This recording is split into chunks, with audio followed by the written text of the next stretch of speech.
Hi friends, आप सभी को आयुष इन स्टडी में एक बार फिर से स्वागत है। हम लोगों ने पिछले बार जो है ईस्ट इंडिया कंपनी के विषय में मद्रास की प्राप्ति जो है ईस्ट इंडिया कंपनी को कैसे हुआ था, वहाँ तक हम लोग देखे थे कि किस तरह जो है 1639 ईस्वी में जो है मद्रास की जो है ईस्ट इंडिया कंपनी को प्राप्ति हो जाता है और वहाँ पे जो है एक फोर्ट सेंट जॉर्ज नामक जो है किले की स्थापना करता है। उससे आगे की तरफ जो है आज की वीडियो में हम लोग बढ़ेंगे। अगर आप लोग मेरा पीछे के वीडियो आप नहीं देखे हुए हैं तो आप पहले पिछले वीडियो को देख लें, तभी आपको जो क्या होगा यह वीडियो समझ में आएगा। तो चलिए हम आगे इसके विषय में देखते हैं। और यहाँ तक हम लोग जानते हैं कि अंग्रेज़ों ने जो है प्रमुख रूप से 3 क्षेत्रों से ही पूरे जो है भारत पर कब्जा किया था। एक तो यहाँ पर कौन है, मुंबई है, ठीक है, यहाँ पे दोस्तों मद्रास है और यहाँ पे बंगाल है। इन 3 क्षेत्रों से ही पूरे जो है भारत पर क्या किया था, उन्होंने कब्जा किया था। तो उन्हें क्या है, हम लोग देखे थे कि मद्रास की प्राप्ति हो चुका है। अब दूसरा क्या करेगा, अब जो है वह बम्बई की प्राप्ति उसे कैसे होगा, ठीक है, वह हम लोग देखेंगे। तो लिखिएगा हेडलाइन में, बम्बई की प्राप्ति जो है ईस्ट इंडिया कंपनी को कैसे हुआ। बम्बई की प्राप्ति।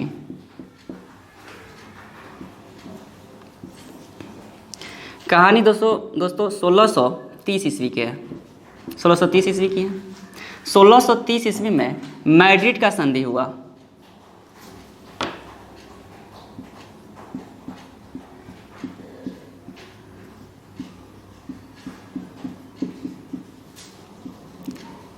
यह संधि पुर्तगाल कंपनी एवं अंग्रेज़ों के बीच हुआ, अंग्रेज कंपनी के मध्य हुआ।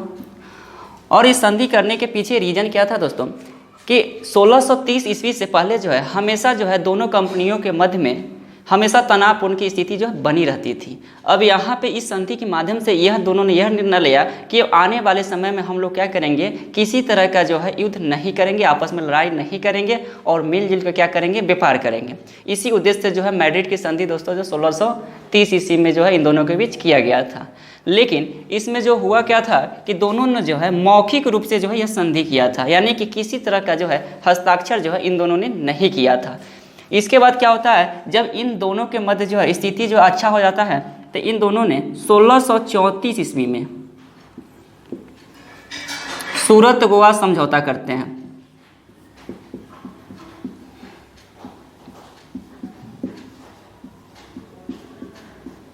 इन दोनों के मध्य सूरत गोवा समझौता होता है।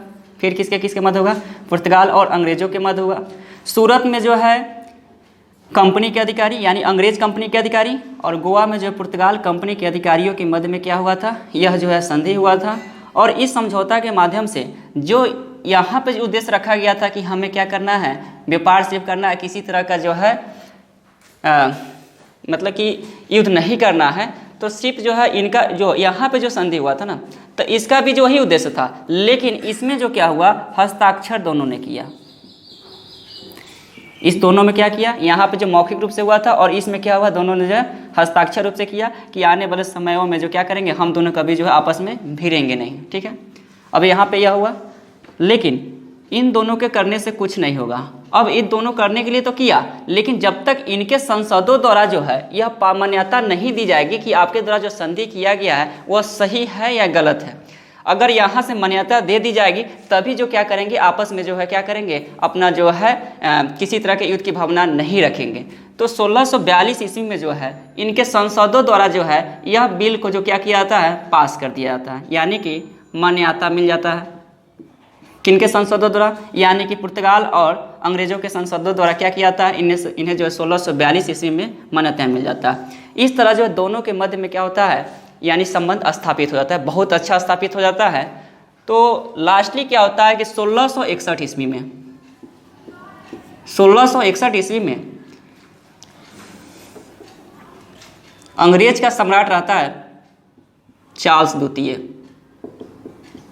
और पुर्तगाल की रानी यानी राजकुमारी, आप बोलिए, पुर्तगाल की राजकुमारी कैथरीन, इन दोनों का विवाह जो है 1661 ईस्वी में क्या होता है, हो जाता है। और पुर्तगालियों ने क्या करता है कि बम्बई जो है उस समय जो पुर्तगालियों के कब्जा में था, तो पुर्तगालियों ने जो है 1661 ईस्वी में जब चार्ल्स द्वितीय का शादी कैथरीन से हो जाता है, तो चार्ल्स द्वितीय को जो है इस बम्बई को जो है उपहार स्वरूप दहेज में इसे जो है दे देता है। इस तरह जो क्या हुआ, अंग्रेज जो है, अंग्रेज यानी यहाँ के शासकों को जो है बम्बई की प्राप्ति हुआ। अभी भी जो है ईस्ट इंडिया कंपनी को प्राप्ति नहीं हुआ। अब हम लोग देखेंगे कि ईस्ट इंडिया कंपनी को जो है बम्बई कैसे प्राप्ति हुआ। जब इनको जो है दहेज के रूप में क्या हुआ, मिल गया, तो 1668 ईस्वी में 1668 ईस्वी में ईस्ट इंडिया कंपनी के कर्मचारियों ने अंग्रेज शासकों से मिले और उन्होंने क्या किया कि 1668 में बम्बई को जो है बम्बई को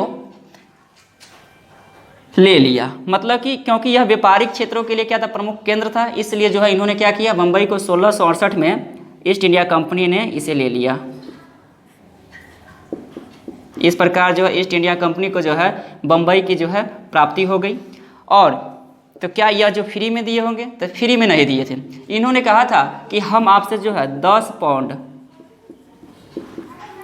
पाउंड वार्षिक किराया लेंगे और आपको तभी हम क्या करेंगे, बम्बई देंगे। इन्होंने क्या किया, ईस्ट इंडिया कंपनी जो स्वीकार भी लिया और इस प्रकार जो है इन्हें जो है बम्बई की प्राप्ति हो गई। कभी कभी डायरेक्ट दोस्तों जो है क्वेश्चन पूछ दिया जाता है कि बम्बई की प्राप्ति जो है किस समय हुआ, तो इन्हें ईस्ट इंडिया कंपनी को जो है 1668 में हुआ। इस तरह जो है इनका जो है दूसरा स्तंभ जो है बन के तैयार हो गया था। मद्रास तो ऑलरेडी इनके पास आ चुका है, यहाँ पे इनके पास क्या हुआ, बम्बई हो गया। अब दूसरा क्या बनता है क्वेश्चन दोस्तों कि 1669 ईस्वी में जब ईस्ट इंडिया कंपनी का जो है ईस्ट इंडिया कंपनी को जो बम्बई की प्राप्ति हो गई, तो इन्होंने क्या किया, यहाँ का अपना जो एक प्रेसिडेंट के रूप में नियुक्त किया एक व्यक्ति को, जिनका नाम था जेराल्ड ऑन्गियर।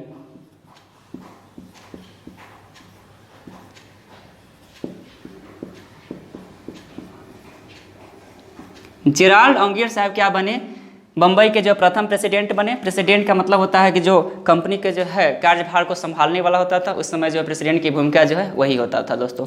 और इन्हीं जो है जेराल्ड ऑन्गियर साहब को ही सूरत और बम्बई दोनों का जो है प्रेसिडेंट बना दिया जाता है। ठीक है, और आइए इसके बाद क्या होता है कि 1687 ईस्वी में अंग्रेजों का जो है ईस्ट इंडिया कंपनी का जो है प्रमुख जो व्यापारिक केंद्र जो है सूरत के जगह पर, यहाँ पहले सूरत है, तो सूरत के जगह पर बम्बई इनका जो है प्रमुख व्यापारिक केंद्र बन जाता है। यानी कि सूरत के जगह बम्बई प्रमुख इनका क्या बन गया, व्यापारिक केंद्र बन गया। इस तरह जो है इन्हें जो है बम्बई की प्राप्ति हो गई। अब हम लोग देखेंगे कि लास्ट में देखेंगे कि बंगाल की प्राप्ति जो है इसे कैसे हुआ। आप लोग क्या कीजिए, इसे जो है स्क्रीनशॉट ले सकते हैं।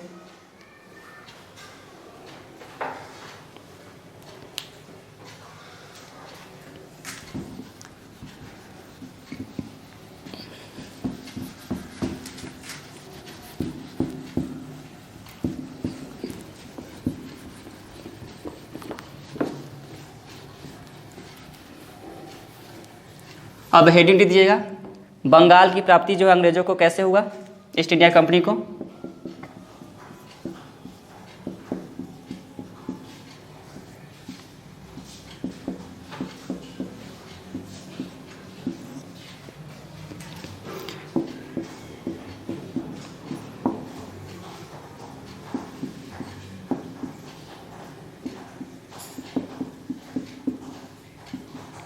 दोस्तों सबसे पहले जो है 1651 ईस्वी में बंगाल के हुगली में जो है, बंगाल में इन्होंने अपनी प्रथम फैक्ट्री जो है 1651 में हुगली में स्थापित किया था। यानी हुगली में इन्होंने क्या किया, बंगाल में जो अपना प्रथम फैक्ट्री कहाँ स्थापित किया, हुगली में 1651 ईस्वी में।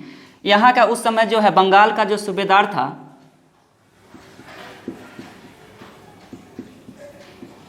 उस समय जो बंगाल का सूबेदार का नाम था दोस्तों शाह शुजा। और इनके दरबार में एक चिकित्सक, अंग्रेजी चिकित्सक रहते थे जिनका नाम है ग्रेवियन वांटन।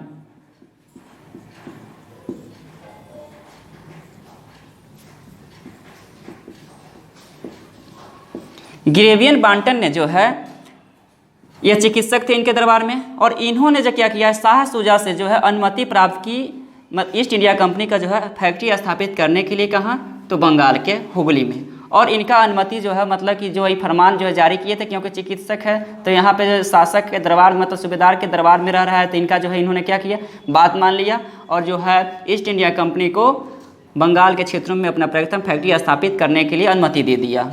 और इसी क्रम में जो है यानी 1651 में ही दोस्तों कासिम बाजार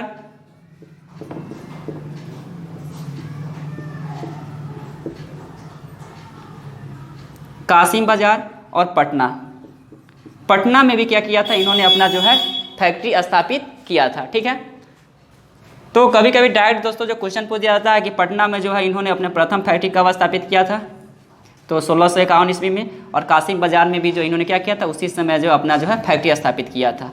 लेकिन जो देख रहे हैं इन्हें जो है हुगली के जो प्राप्ति हुआ था, तो वहाँ के जो सूबेदार ने कहा कि अगर हम आपको यहाँ पे फैक्ट्री स्थापित करने देंगे, लेकिन इसके बदले में आपको हमें 3000 रुपये जो है वार्षिक किराया देना पड़ेगा। 3000 रुपये जो है वार्षिक किराया देना पड़ेगा। अब देखिए यहाँ पे क्या होता था कि सूबेदार को भी जो देना पड़ता था, और वहाँ जो है केंद्र में जो बैठा रहता था जो भी मुगल शासक, उन्हें भी जो है 2% जो है टैक्स देना पड़ता था चुंगी के रूप में। ठीक है, अब आइए इसका स्क्रीनशॉट लीजिए।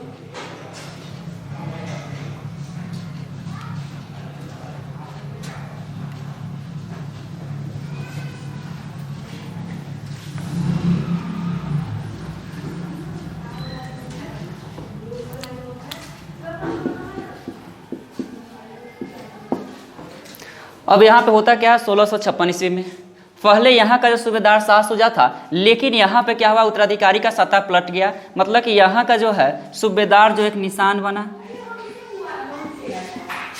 और इन निशान ने क्या किया था कि 1656 में इन्होंने एक फरमान जारी किया कि जिस तरह जो हम अन्य कंपनियों से क्या करते हैं कि टैक्स लेते हैं, उस तरह ही आपसे हम लेंगे। अब आपको किसी तरह से जो है रियायतें नहीं दी जाएगी। आप जो देख रहे थे कि 3000 रुपये में ही वर्ष में 3000 रुपये देते थे, और आप जो क्या कर रहे थे, व्यापार कर रहे थे, अब हम आपको इस तरह जो नहीं देंगे। जिस तरह हम जो अन्य कंपनियों से लेते हैं, हम आपसे क्या करेंगे, उन्हीं मतलब उसी कंपनियों की तरह ही आपसे भी हम क्या करेंगे, टैक्स लेंगे। ठीक है, तो यहाँ पे अंग्रेज थे, इन्होंने क्या किया, मान लिया और देना स्टार्ट कर दिया।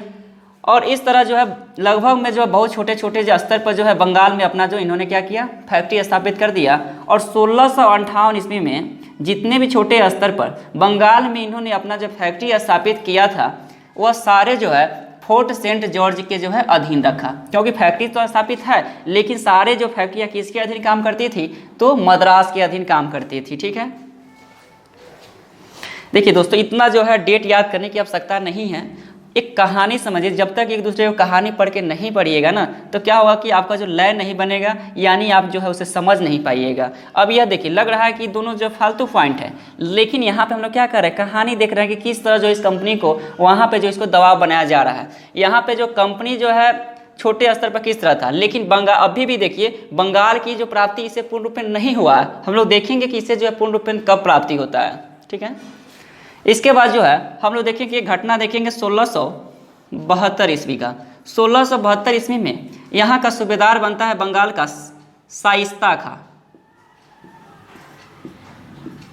जो औरंगजेब के मामा रहते हैं। अब बंगाल में जो जहाँ जहाँ फैक्ट्री स्थापित था अंग्रेजों का, तो उस मतलब कि बंगाल के क्षेत्रों के अधिकारियों ने क्या किया था, शाइस्ता खां के पास 1672 ईस्वी में एक फरमान लेकर गया। ठीक है, अब फरमान में क्या लिखा था कि आप मुझे क्या कीजिए, यहाँ पे जो है छूट दीजिए, हमें जो ज़्यादा बेनिफिट होता नहीं है, हमें जो है केंद्र से भी जो है टैक्स ले लिया जाता है, और यहाँ के जो है सूबेदार के द्वारा भी बहुत सारा जो टैक्स लिया जाता है। तो शाइस्ता खां ने क्या किया कि कंपनी को जो है यहाँ पे रियायतें दी, और उन्होंने कहा कि जो आप यहाँ पे 3000 रुपये दे रहे हैं, किसी तरह के जो है टैक्स देने की आपको आवश्यकता नहीं है। सिर्फ जो आप क्या कीजिए, जो केंद्र में जो देते हैं 2% आप उसे ही भेजा कीजिए। ठीक है, यह जो घटना कब क्या है, 1672 ईस्वी का है। ठीक है, उसके बाद में 1680 में क्या हुआ दोस्तों कि उस समय जो है मुगल शासक कौन रहा होगा, तो औरंगजेब रहा होगा।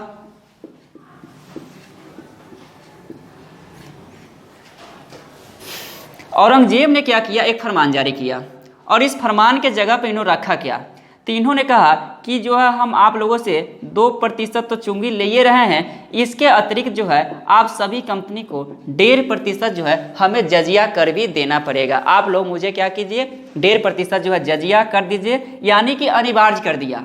अब यहाँ पे कंपनी देखा कि भाई एक तो हमको बेनिफिट नहीं हो रहा है, यहाँ के शासकों द्वारा क्या हो रहा है कि बार बार जो है टैक्स बढ़ाया जा रहा है, बार बार टैक्स हटा देता है, बार बार टैक्स लगा देता है, वो जो हमेशा समस्या में है। तो इन्होंने सोचा कि क्यों न जो हम ऐसा जो अपना शक्तिशाली जो है सेना तैयार करें, जिससे जो औरंगजेब को जो सेना को पराजित कर दे। इस समय तक जो है लगभग में 1686 ईस्वी तक इन्होंने क्या किया, देता रहा।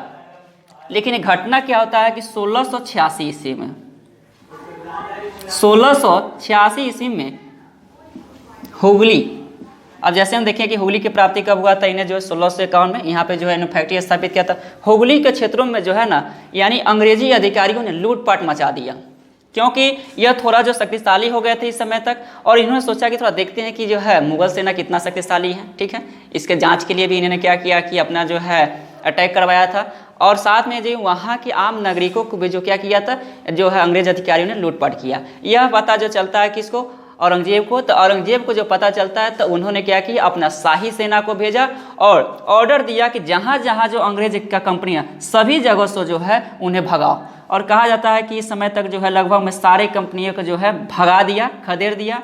जब जो है ईस्ट इंडिया कंपनी के जो सारे व्यक्ति यहाँ से चले जाते हैं, तो जाते जाते जो है आइए देखते हैं कि किस शरण, कहाँ पे अपना शरण लेते हैं, फिर जो है कैसे उनका रिटर्निंग होता है वह देखेंगे। तो आप जो इसे स्क्रीनशॉट ले लीजिए।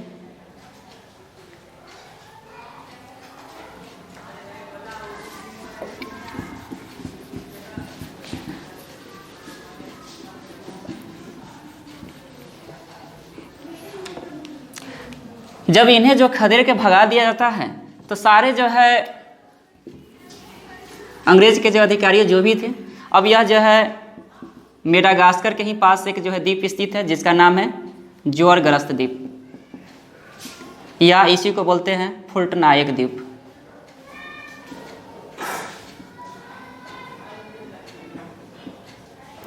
फुल्टनायक द्वीप पर इन्होंने क्या किया, शरण लिया।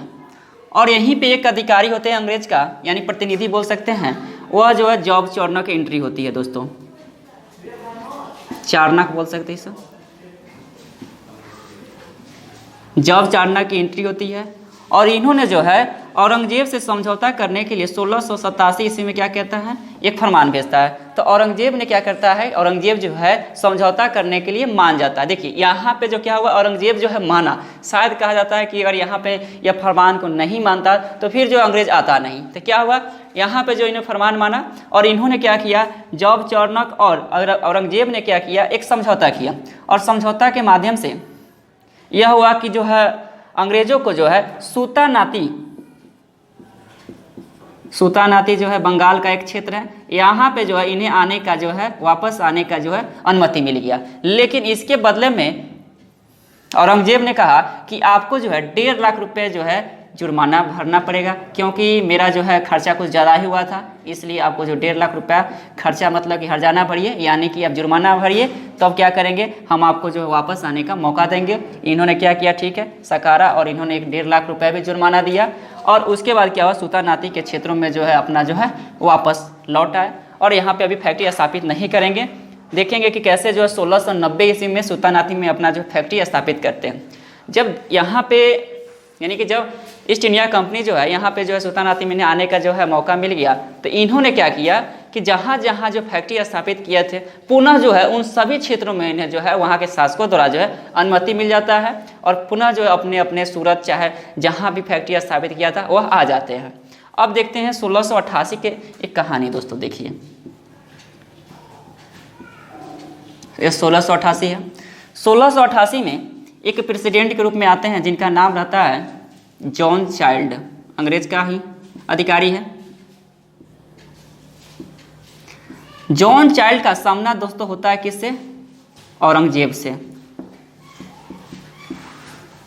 और इस सामना होने के रीजन क्या था, ये देखिए, यह जो है अपना जो पश्चिमी घाट है बिहार का, भारत का, और इन क्षेत्रों में क्या किया था, जॉन चाइल्ड ने मुगल के जो भी जो है प्रमुख जो है बंदरगाह थे उस सभी पे जो है अपना जो है अधिकार कर लिया। और साथ ही महाराष्ट्र से जो है मतलब कि इन क्षेत्रों से जो है बम्बई से ही यानी महाराष्ट्र बोल सकते हैं पश्चिमी क्षेत्र से जो ही अगर मक्का यात्रा यानी कि मक्का के लिए जो है जो यात्री जो है मक्का के लिए जाते थे उन्हें जो है कैदी यानी बंदी बनाना जो इन्होंने स्टार्ट कर दिया। यानी कि मक्का जाने वाले यात्रियों को इन्होंने क्या किया था, बंदी बनाना स्टार्ट कर दिया।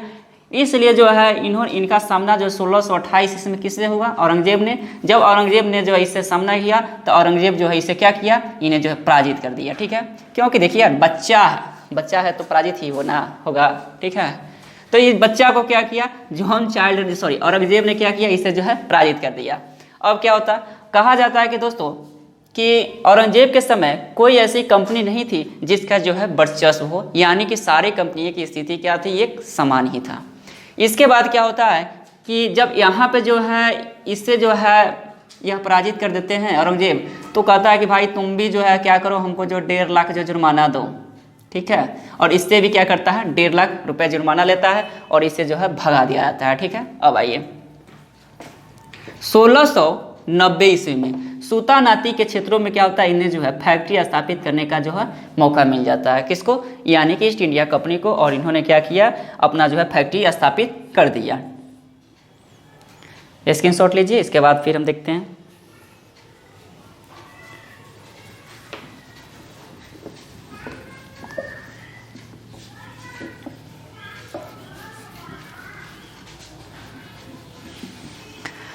अब देखिए इंपॉर्टेंट घटना 1698 की। 1698 में बंगाल का सूबेदार जो है बनता है, जिसका नाम है असीम उस शान। इन्होंने ईस्ट इंडिया कंपनी के लिए 3 गांव की जमींदारी दे दिया। 3 गांव का जो है इन्हें जमींदारी दे दिया।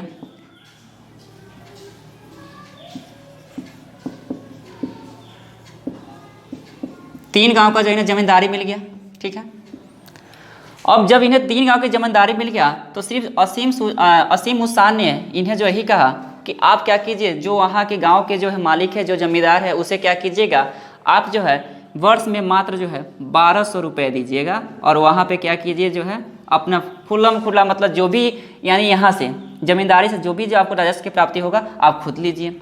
अब यहाँ पे क्या करना है, अब देखिए दोस्तों यहाँ पे हम लोग देख रहे थे यहाँ 3000 के बदले में क्या होता था कि शासक के द्वारा क्या होता था, यहाँ पे इन्हें जो वार्षिक रूप से व्यापार करने की अनुमति दी जाती थी। लेकिन यहाँ पे क्या हुआ कि 3 गाँव इसे दिया गया, अब मात्र कितने रुपए में, मतलब कि तीनों गाँव का जो जमींदारी जो है 1200 रुपये में जो इन्हें मिल गया। ठीक है, अब देखते हैं आखिर में वो 3 गाँव है कौन।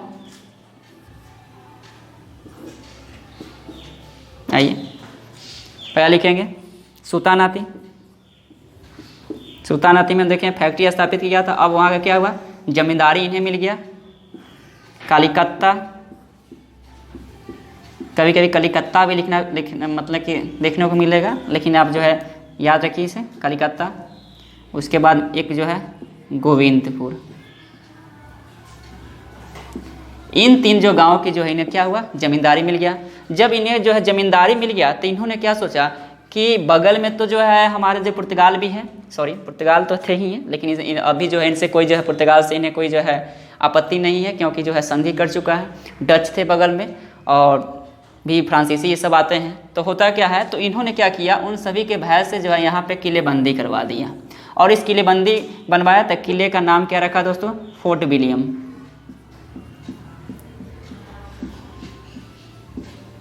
फोर्ट विलियम नामक किले बनाया और यहीं पे जो है इन्होंने कलकत्ता शहर भी बसाया।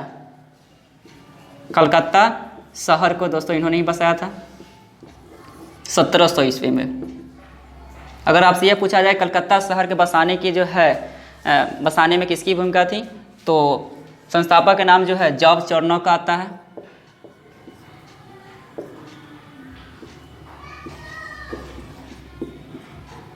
इस तरह जो क्या हुआ, इन्हें जो है बंगाल की दोस्तों इसे जो प्राप्ति हुआ।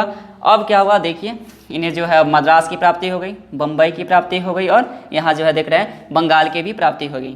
और यहाँ तक कि 1700 1774 से लेकर 1911 तक, 1774 से लेकर 1911 तक जो यह कलकत्ता देख रहे हैं, यह कलकत्ता क्या रहा है, ब्रिटिश भारत की जो है राजधानी रहा।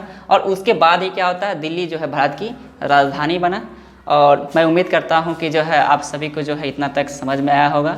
और अगर समझ में आया होगा तो मैं चाहता हूँ कि अगर आप लोग समझ में आ रहा है तो लाइक, कमेंट और शेयर ज़रूर करें। थैंक्स।